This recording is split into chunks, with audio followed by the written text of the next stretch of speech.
Cette année, pour la Semaine nationale de la sécurité des patients, les équipes du CHRU de Montpellier ont mis en place la Chambre des erreurs médicamenteuses.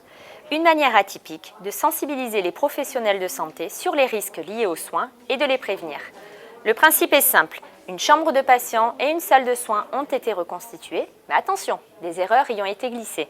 Un groupe de professionnels est invité à rentrer et à mener l'enquête. L'identité qui ne correspond pas. Je ne sais pas si c'est une erreur du coup ça.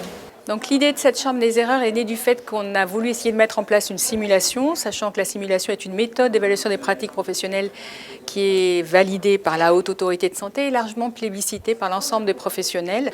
Alors l'objectif de cette démarche, c'est d'abord et avant tout l'amélioration des pratiques professionnelles en sensibilisant les professionnels sur différents types d'erreurs, comme des erreurs au niveau de la prescription, des erreurs au niveau de la préparation, de l'administration, des traitements personnel, de l'identification des patients comme du stockage. L'objectif, c'est de pouvoir simuler un grand nombre de types d'erreurs, y compris les erreurs qui sont potentiellement graves mais qui ne se reproduisent pas très souvent, sans risque pour autant pour le patient. Alors là, qu'est-ce que vous avez trouvé sur l'armoire? Sur l'armoire de médicaments.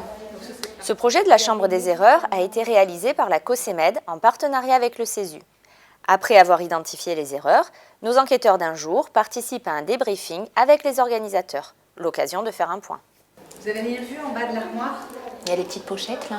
Ah oui, ces petites enveloppes. Ouais. Donc ça c'est réservé à proscrire, c'est ce qu'on appelle les réserves pirates. Oui. J'ai trouvé l'idée intéressante et sympathique. C'est pour le coup concret. Après, c'est pas évident de se mettre vraiment dans la situation, de savoir ce qui a déjà été préparé ou pas encore, mais ça fait réfléchir. 130 personnes ont participé à cette expérience et 98% d'entre elles souhaiteraient de nouveau participer à une autre chambre des erreurs.